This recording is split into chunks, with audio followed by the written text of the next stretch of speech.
Well, good evening. I am Tamara L., and welcome back to another installation of Just Another Messenger, where we raise the situational urgency and consciousness regarding today's current events. Now, we're at such a pivotal point in society where we can no longer just ignore, hide, sit back, and escape the past, which tells our forecast for our future. Now, therefore, on each episode of Just Another Messenger, this is what we're going to do. We're going to dive deep into the historical past by examining the philosophies, the legal system, as well as the political decisions that's very important that continues to influence our daily lives. Now, what happens when a nation within a state is no longer protected? When its rights are stripped, its voice is silenced, and its freedom is sacrificed for political survival. Now, this evening, we're going to continue our series on sovereignty, which is our part two, the right to break free. Now, this isn't rebellion, it's legal, natural, and historically justified. Now, please join the conversation during the episode. It's very important that you communicate so I'll know how you feel about the information that's being presented to you to help you along your way, help all of us along the way. And don't forget to hit the subscribe, share, and like button to be a part of our thought-provoking conversations you wouldn't want to miss. But let's give us some housekeeping tips here as well. We'd like to put our information up on how you can continue to keep up with us through Just Another Messenger. Like I said, on our YouTube page over at Just Another Messenger. You can also follow us on X at jam underscore, that's JAM underscore 404 podcast. And also we are on Substack through our newsletter at Just Another Messenger.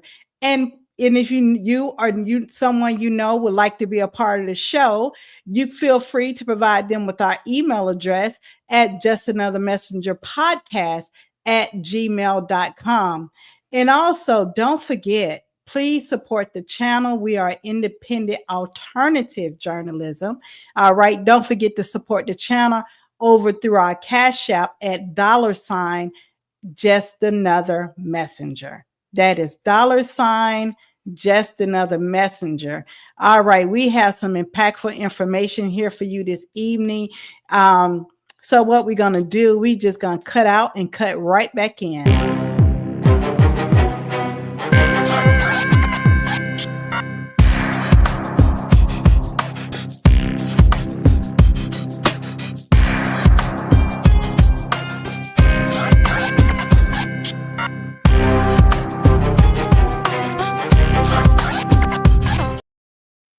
All right, now we are back and we're ready to get this thing going. Now, in our last episode of Born Sovereign, Birthright Betrayal, we analyze the current political war that's going on regarding birthright citizenship and the future implication of dismantling one of America's most fundamental principles, which is just solely. And we talked about that, which is citizenship by the soil.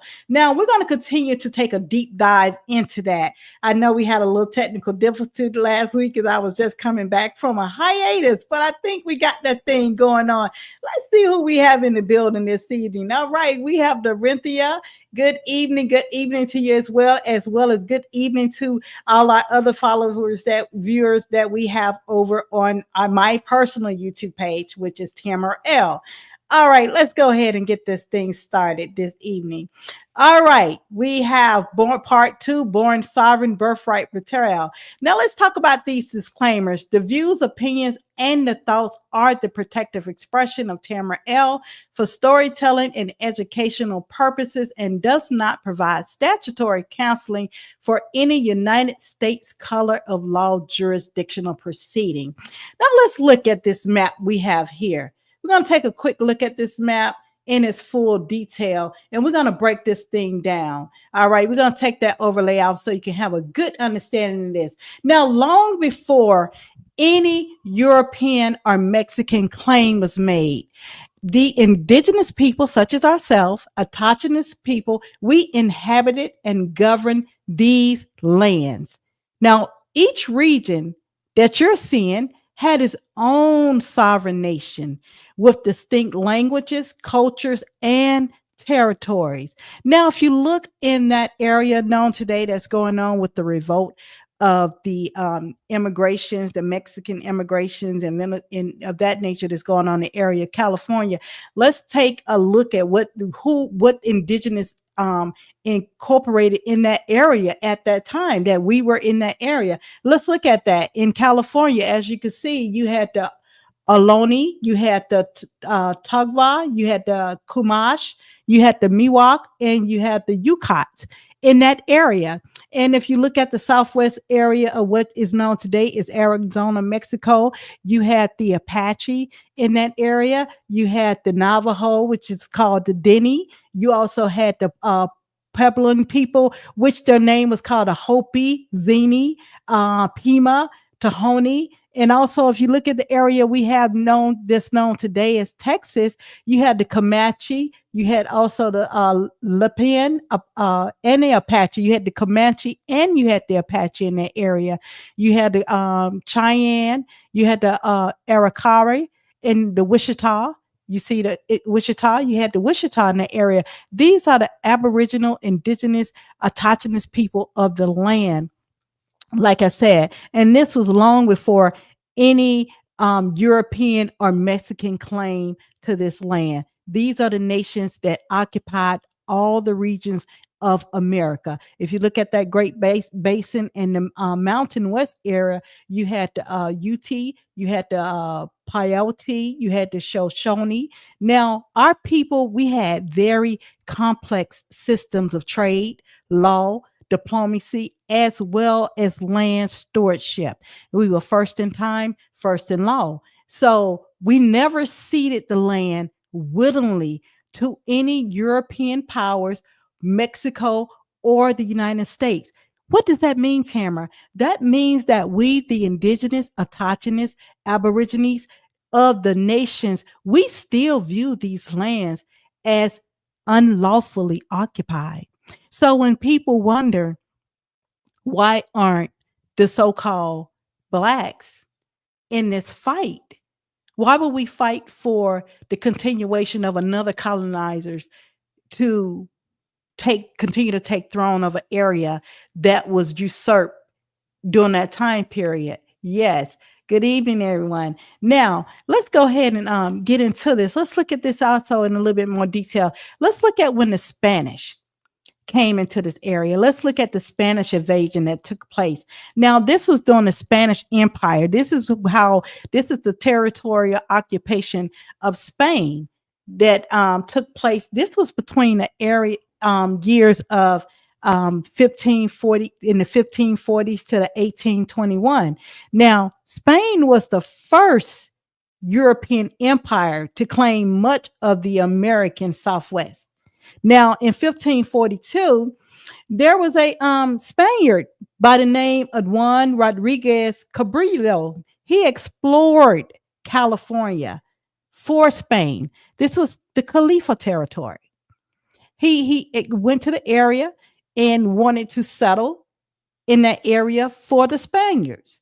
Now, in 1598, Spain had established permanent colonies in the New Mexico area today. And between 1680 and 1692, there was a Pueblo revolt. And what does that mean? That means the indigenous and autochthonous Aborigine uprising against the Spaniards' rule. There was an uprising that took place for 12 years. This is a war that took place for 12 years. Peace, Nasir. Peace, brother. Peace, Malik Day. Thank you for joining in. Like I said, thank you for all our viewers over as well over on YouTube. We revolted against the colonization of the Spaniard against our original nations that were settled. Now, then you had the Spanish missions. Those Spanish missions, that was a system of religious and military settlement, especially in the territory known today as California. And it was designed to assimilate and control the indigenous population. Now, Spain organized the area in the province such as Alta California, Nuevo Mexico, and Tejas.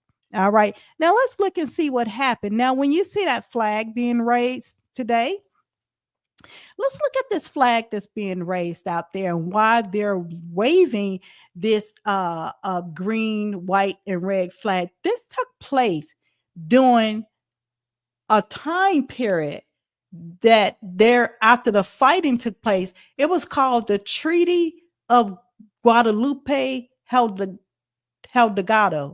and this was in 1848. And we're going to talk about that. Let's talk about, I'm going to share some information regarding this treaty so you can read along with me as well, and how this secession treaty took place with Mexico, and how the United States, the territory was ceded over to the United States jurisdiction in 1848. Let's look at that. All right, we're going to look at that treaty. All right, we're going to blow this up.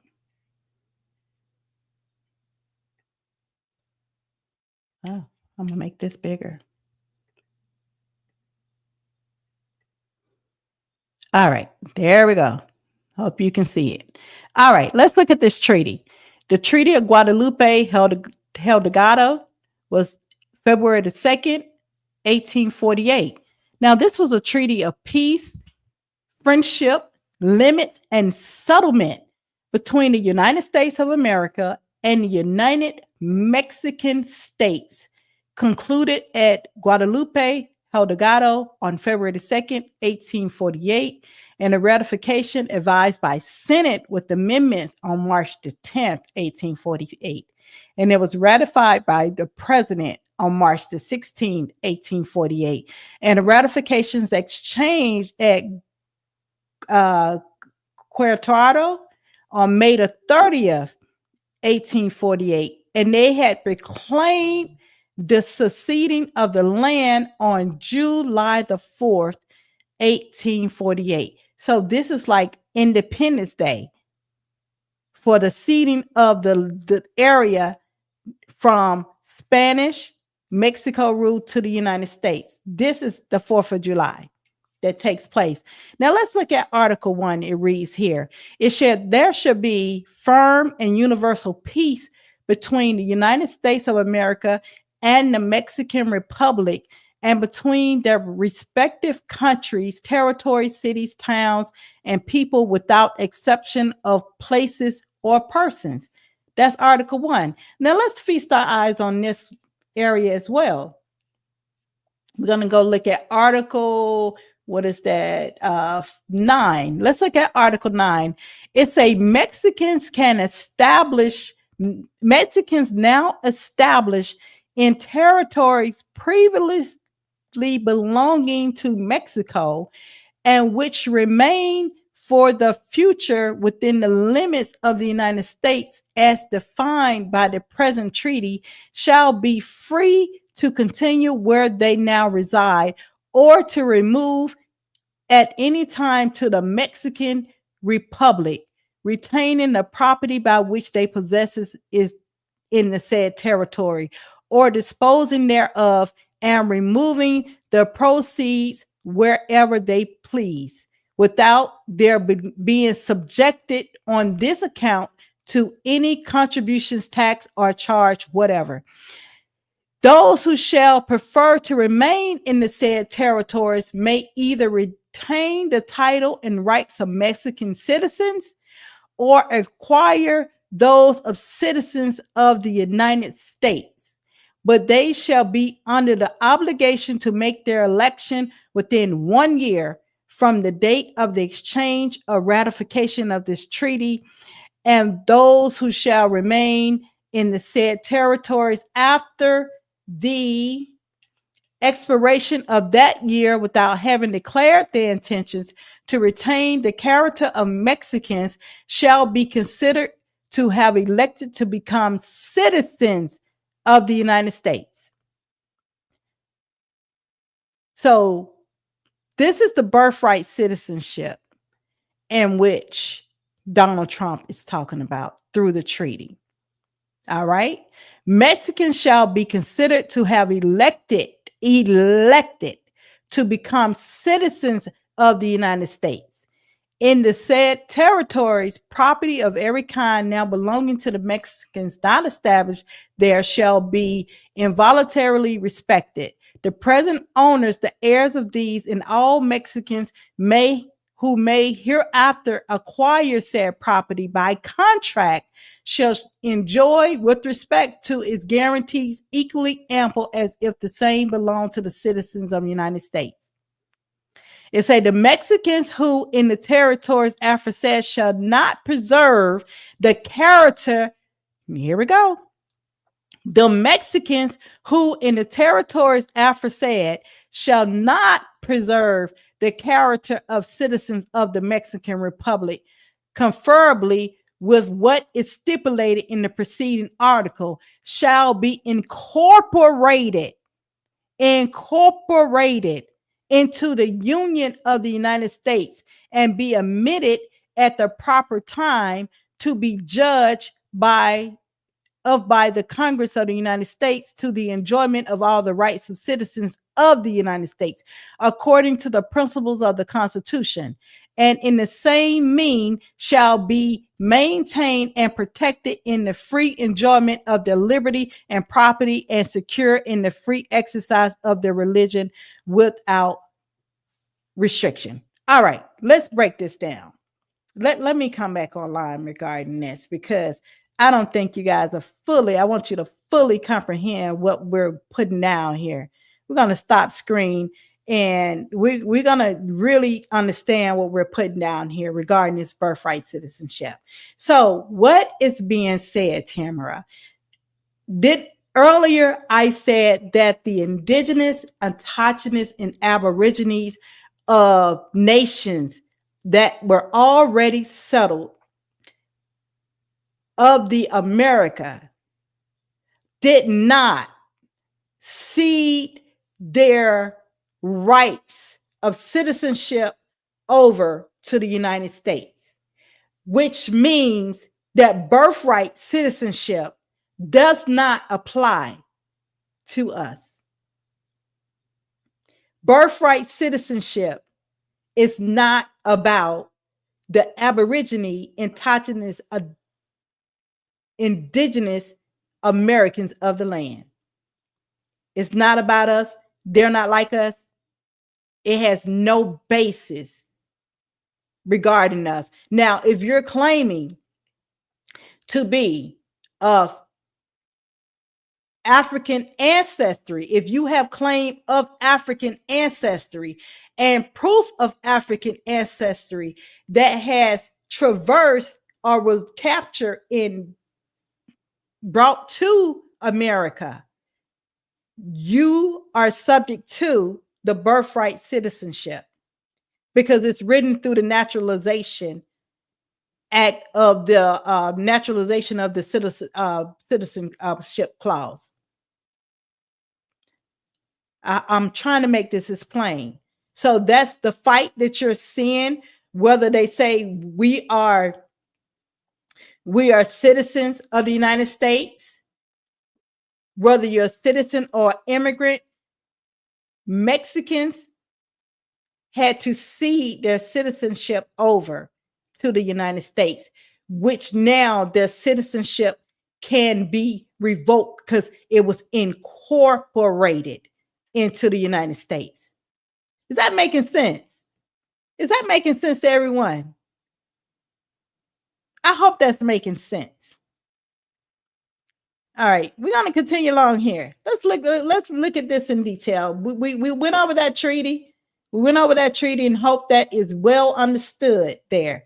All right, now let's get into some more information we have here. Let's look at, let's look at what we talked about before. We talked about the citizenship between the land and the blood.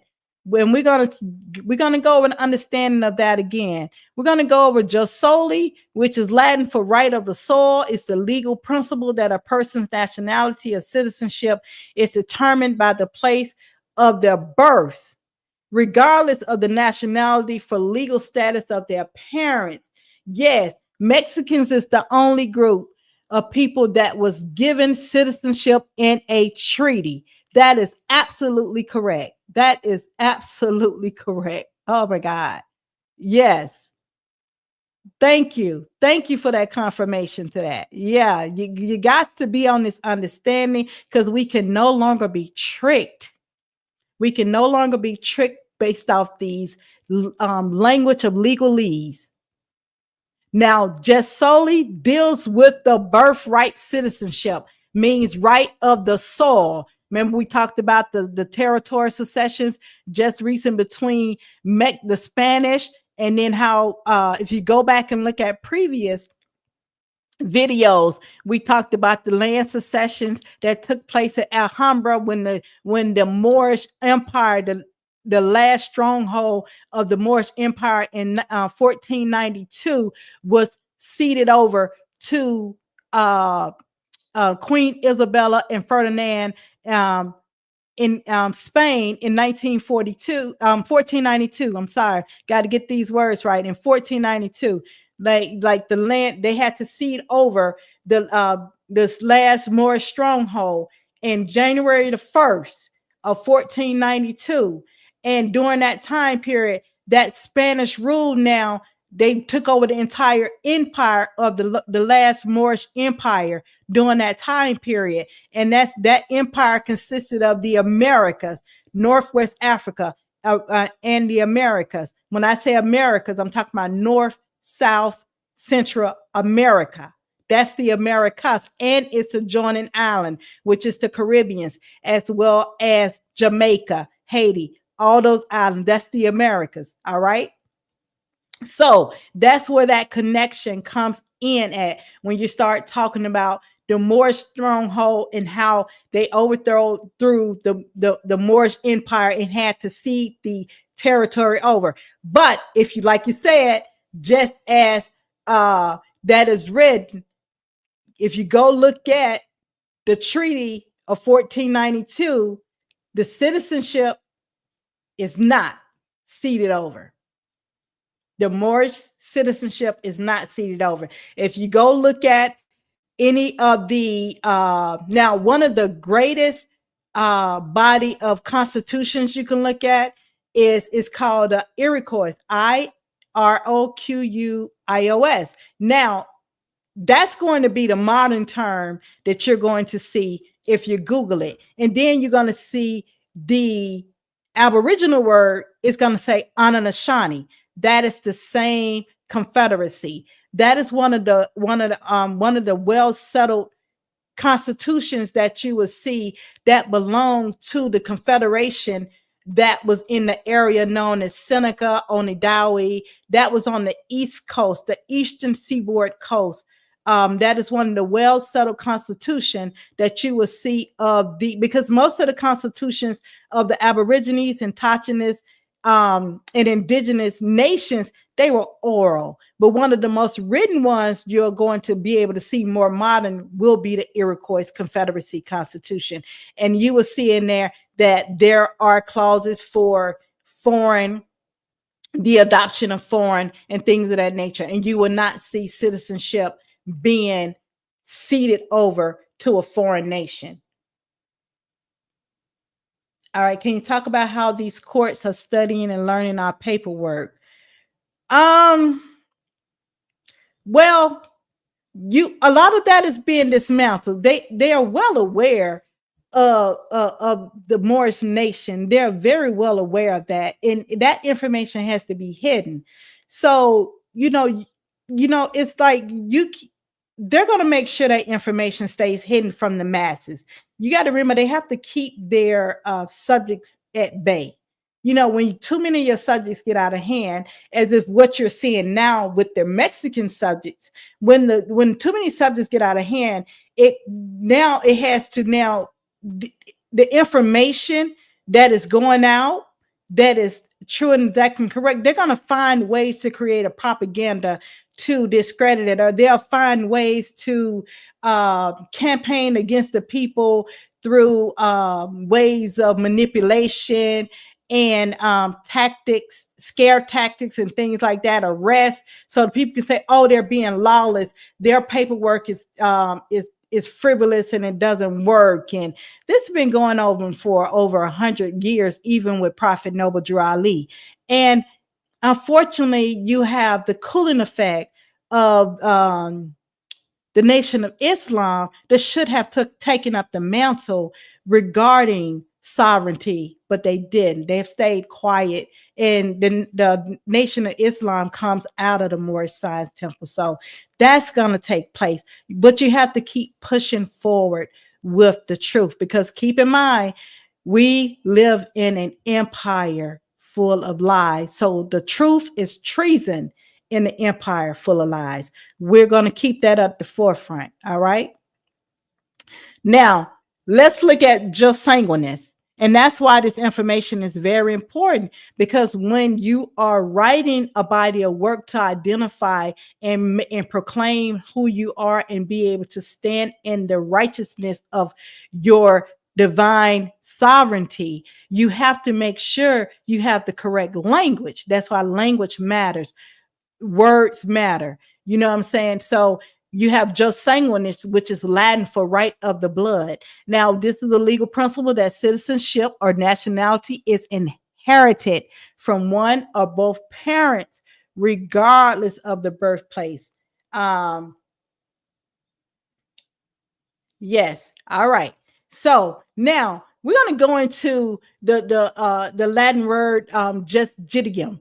We talked about this last week. Latin for law of nation. Now, it's a body of legal principles and customs recognized as governing relations between nations and applying to all peoples, regardless of citizenship or culture.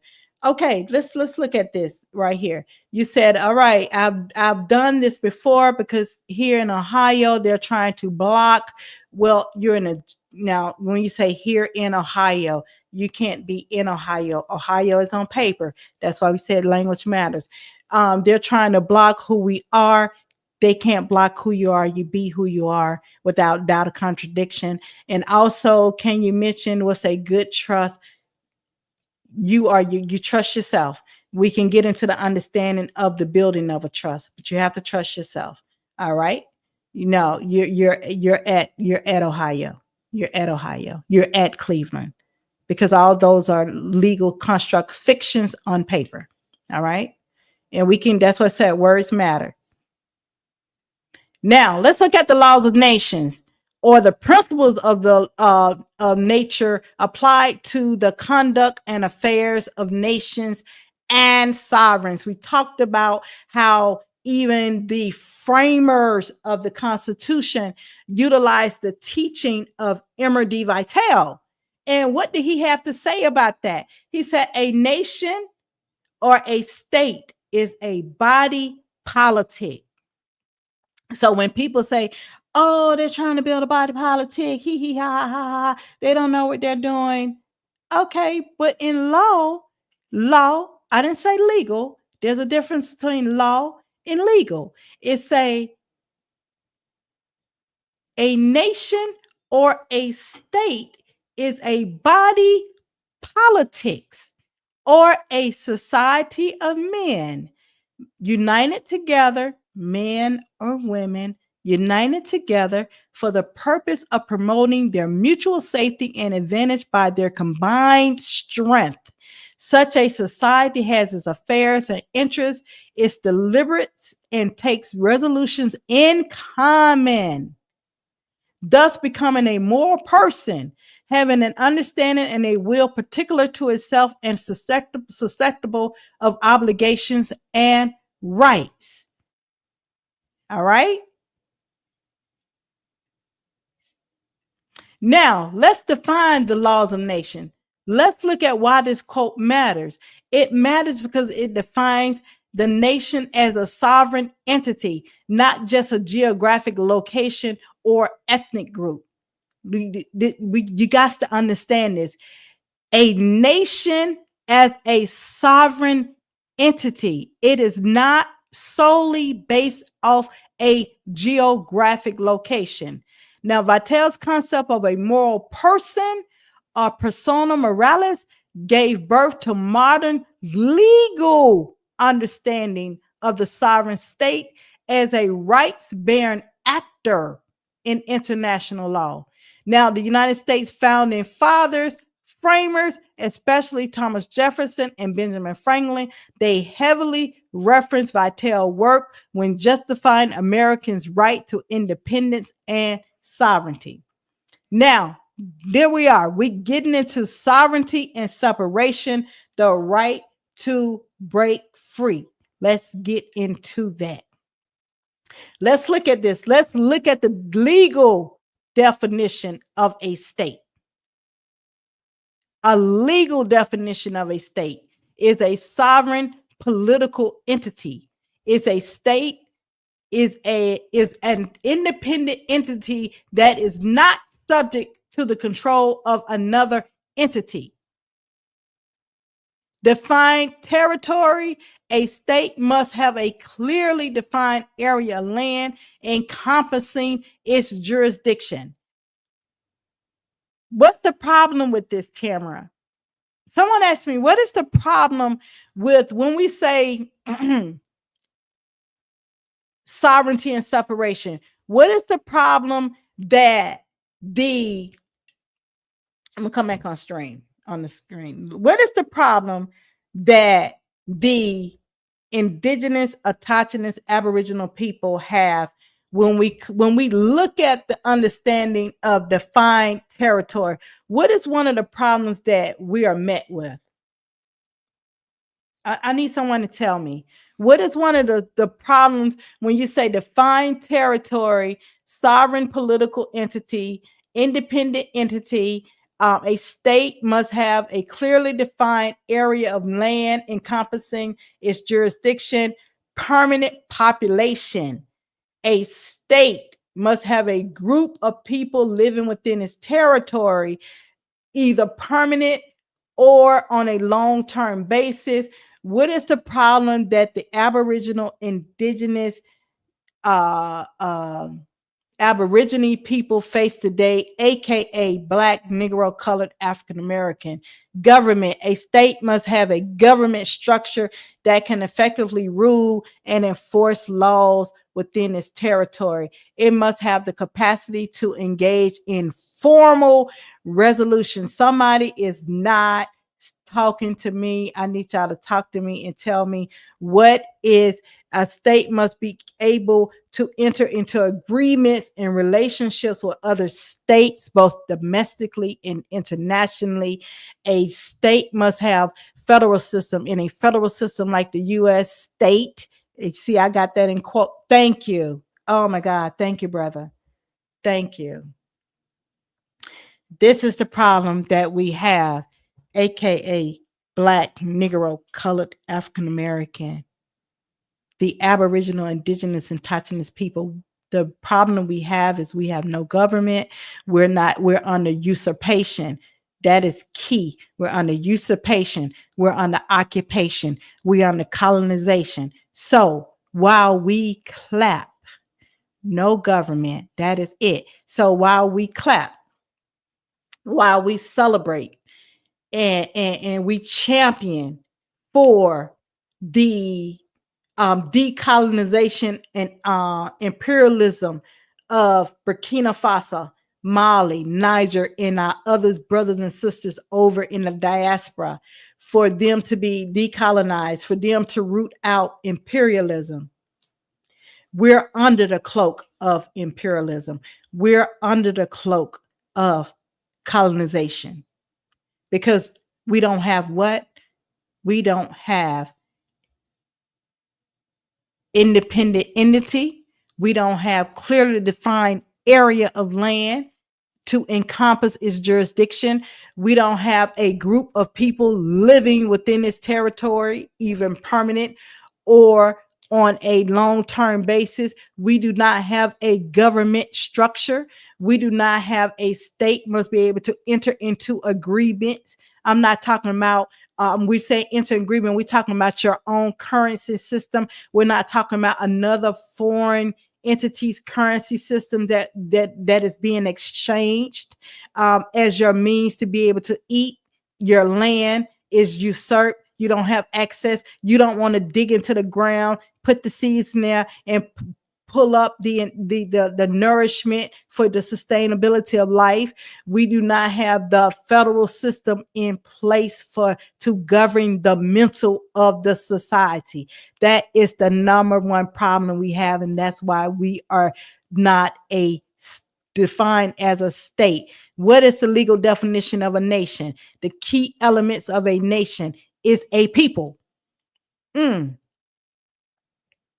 A nation is a people, a collection of individuals united by shared characteristic. We cannot just be united by saying, because we are melanated people.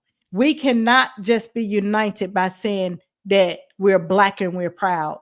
We cannot just be united by saying that we are indigenous, aborigine, and autogenous to the land. When we do not exercise our cultural identity, we do not share in the government to government relations amongst one another. Oh yeah, it's get real good. Nobody politics. Absolutely. Nobody, no government, and nobody politics census.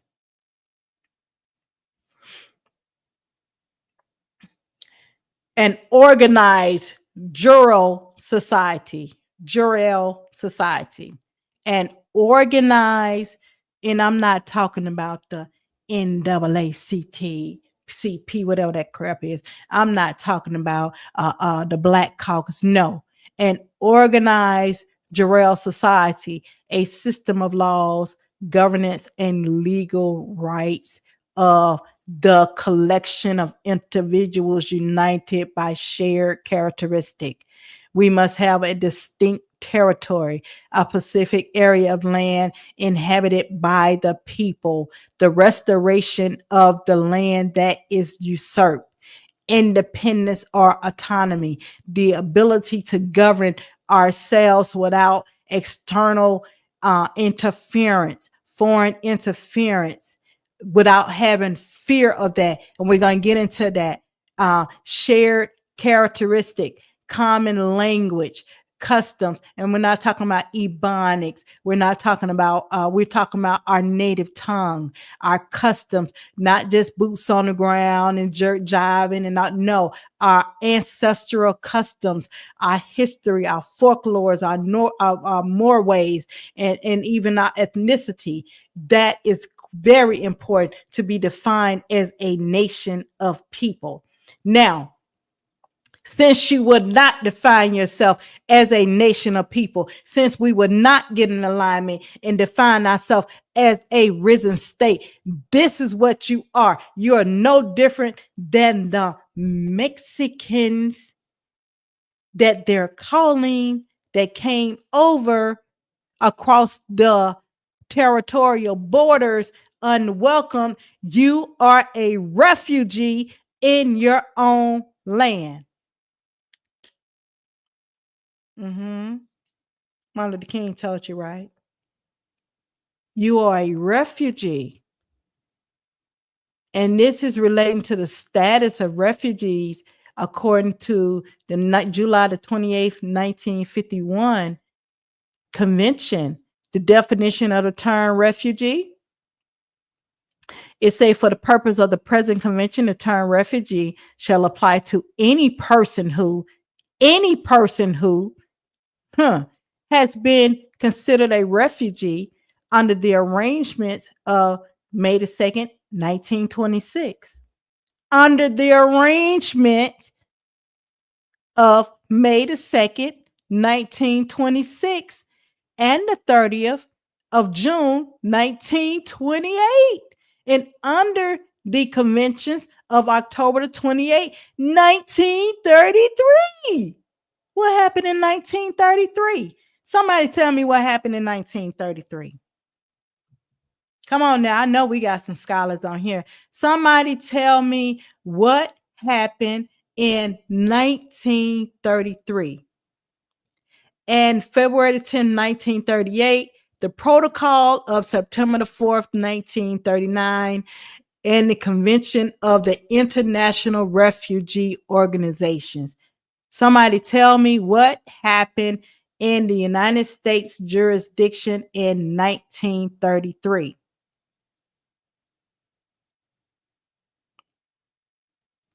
No takers. I'm gonna slow this thing up. You can be right or wrong. It doesn't matter. Just put it out there. We're gonna talk about it. We're gonna get into it. Go ahead and put it on out there. Put your answers out there. What happened in 1933? Thank you. The Bankruptcy Act.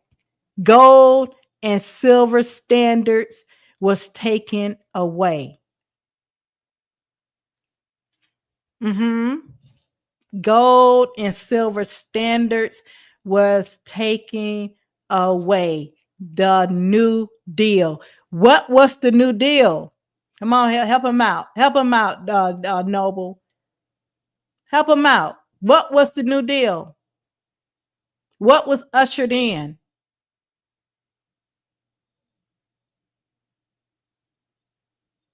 What was ushered in? So that would be in 1933, the United States Republic Constitution. There you go. The Federal Reserve notes was ushered in.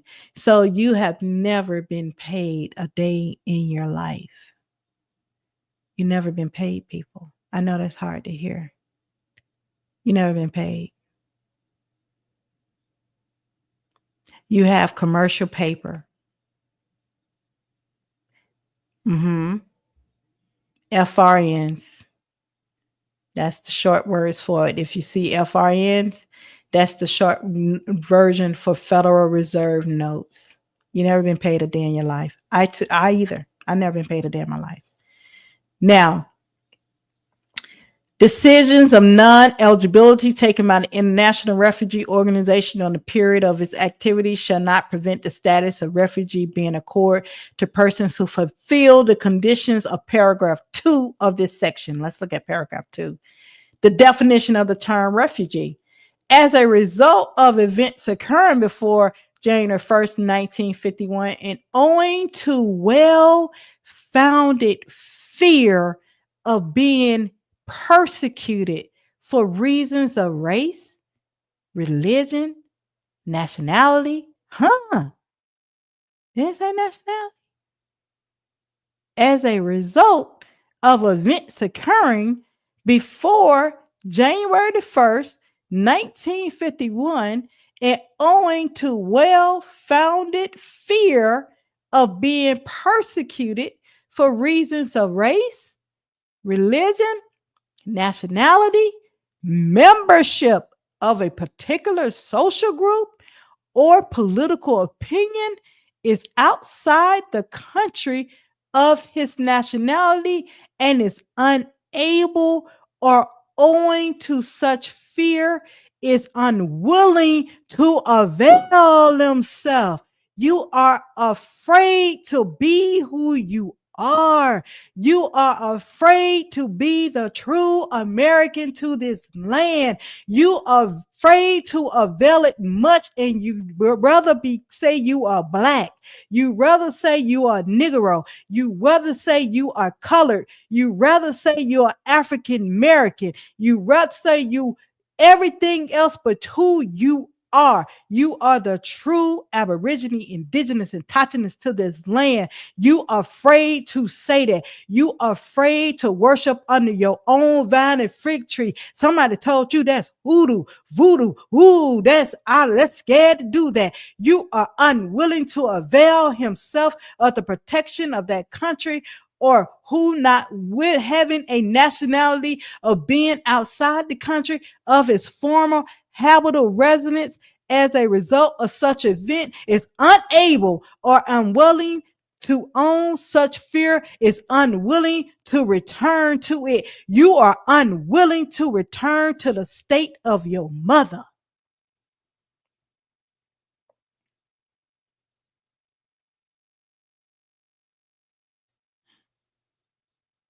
Yeah, that's the problem. You are afraid to unveil it much. You're afraid. You are afraid to return to who you are without a doubt or contradiction.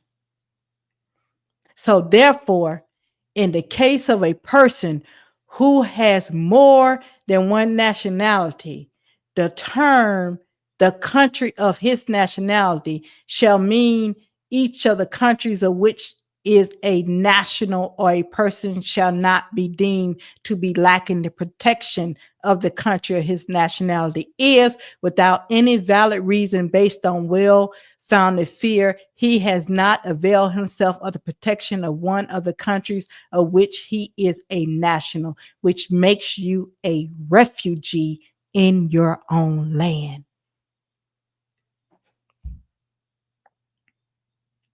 Mm-hmm. Yeah, that's what got King killed. Mm-hmm. But time out. Ain't nobody else dying. Ain't nobody else dying for us. I know I'm not. I'm just another messenger.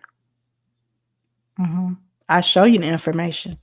If you choose to not adhere to it after that, that's on you. That's on you. Ain't on me. Blood ain't gonna be on my hand and ain't gonna be on my thought. What I learned, I freely shared. And I will continue to freely share.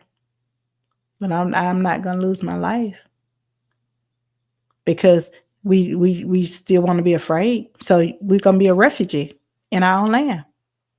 Mm-hmm.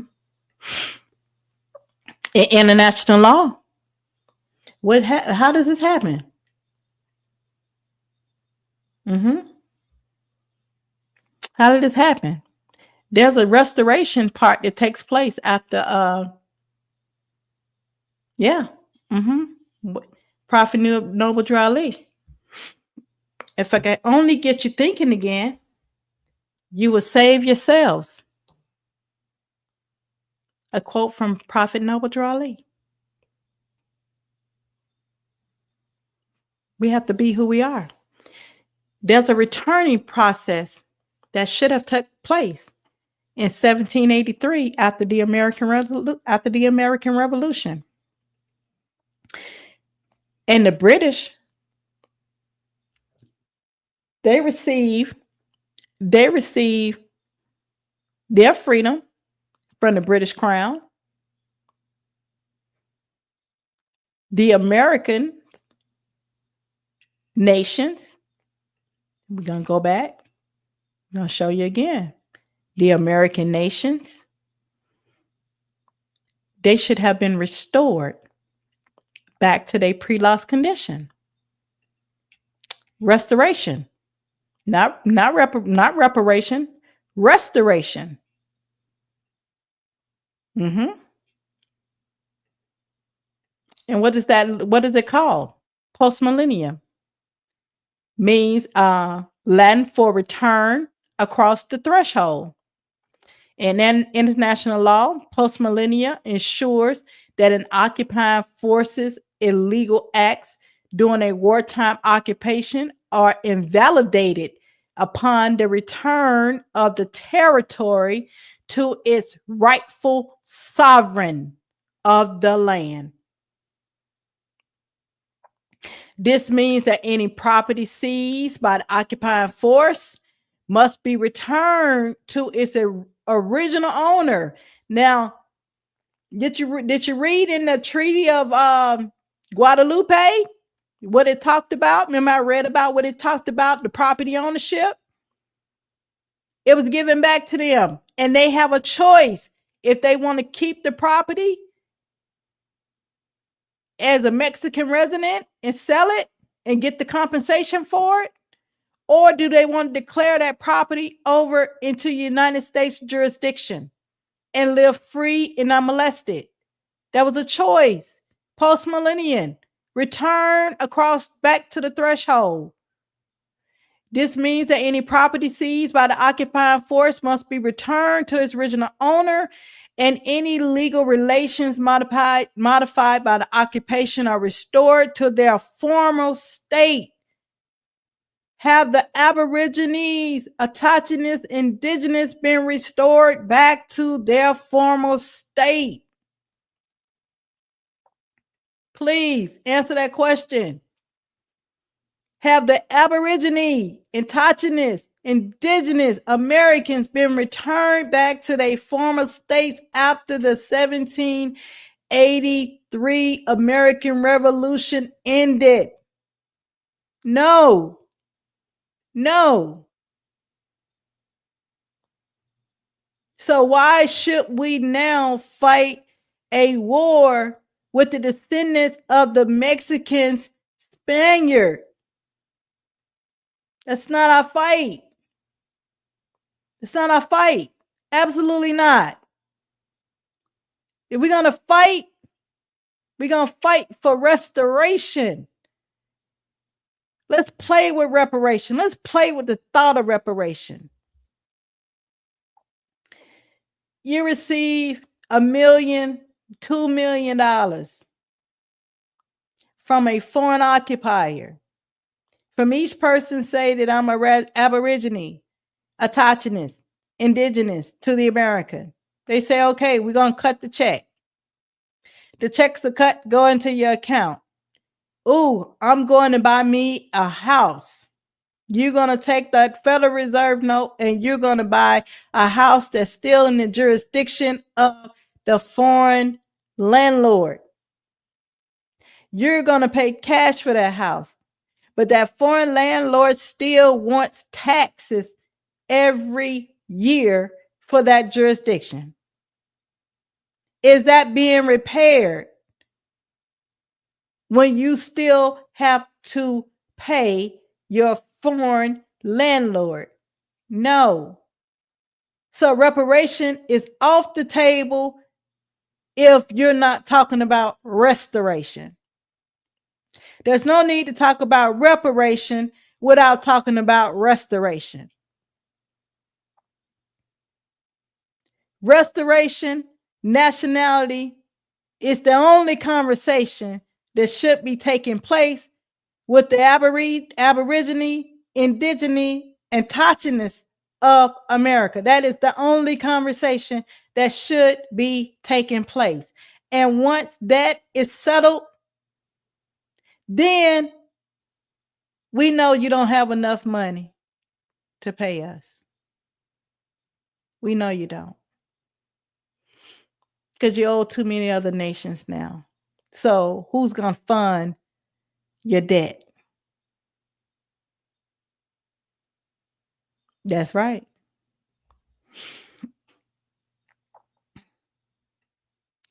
Anything that belongs to the U.S. government belongs to us, even the FRNs. So let's not have that conversation about reparation if we're not having a conversation about restoration and nationality. That's a mute conversation. It's mute. Just mute it out. It's not worthy to be had. And the key points to post-millennium. What are the key points here? It applies to both people, prisoners of war, and things, property seized during occupation. It's a principle of restoration, ensuring that legal relationships are returned to their former state after an unlawful event like a wartime occupation or capture. And this is what they don't want to talk about over in is not real. It's not real. It's not real. They don't want to talk about it. It's not real. Because even in it's not real. The people that you see that are being placed upon this current biblical extinction, that's a good word. Those are not the original inhabitants of the land either. No. However, the acts that are taking place is still immoral. They're not moral at all. All right. Now, the principle operates regardless of whether the war was just or not. So, is not real justified? It doesn't matter. It doesn't matter if the war was justified or not. Post-millennium, restoration, return back across the threshold must take place. While it restores legal relationship, it does not necessarily restore factual situations such as a marriage or possession. So that's where the term usurpation and occupation comes in at. If there's not a treaty of ceding, post-millennium should take place. Other than that, it's a violation of international law. And if the people does not avail themselves, you are classified under the Refugee Act. Now, in the book written by Vitale, he talks about separation of sovereignty in chapter 17. How a nation may separate itself from the state of which it is a member or renounces allegiance to its sovereign when it is not protected. I just want to touch on this just a little bit. A free nation becomes subject to another state, not to partake of all the other's advantages, and from with it an absolute union of interest. For if the more powerful state were willing to confer so great a favor, the weaker one would be incorporated, not subjected, but to obtain protection alone by the sacrifice of its liberty without expecting any return.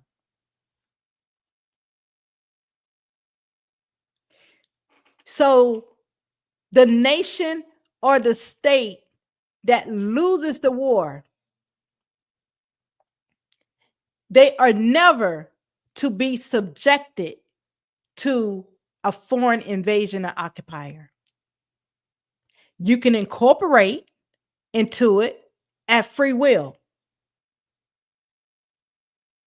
for protection, maybe from another outside foreign occupier invasion. But you're not to be subjected to its statute, codes, ordinance, and things of that nature unless you do that voluntarily. That should be a voluntarily thing. Now, let's look at chapter 18 as well. It say of the establishment of a nation in a country, its right over the parts in its possession, by dominion or even empire. It say by virtue of which the nation alone may use this country for the supply of its necessities, may dispose of it as it thinks proper. An empire, the right of sovereign command by which the nation directs and regulates as its pleasure everything that passes in the country. So a nation or a state can have an establishment either in a dominion or the entire empire could be restored. For the America's Moorish Empire, it would be the entire empire and not just dominion of restoration. Did I make that clear? It would not be a domain. It would not be a partial. It would not be a partial. What is known as a reservation. No. It would not be a carve out and call it a reservation. Even that is under attack because is that's a fraud within itself as well. So you can't offer a reservation to the indigenous, indigenous aborigines of the land. You cannot restore them to a reservation, a domain. It must be the restoration to the entire empire that was laid down during war. It must be the entire empire must be restored back.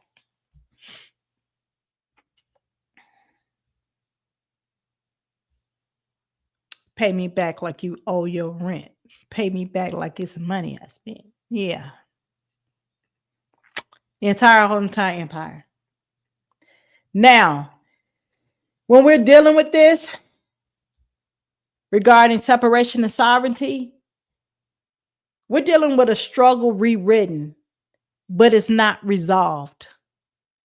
This is a struggle. Separation and sovereignty is a struggle that is rewritten, but it is not resolved. The conflict that began, like I said, in 1500 against the original nations of the land, it didn't end in 1783 through the American Revolution. It simply just rebranded and changed its form. The struggle over sovereignty, labor, borders, and identity continues in the immigration policies. It continues in protests and activism. And today's immigration demonstration in California and ones previous to that has taken place on the land.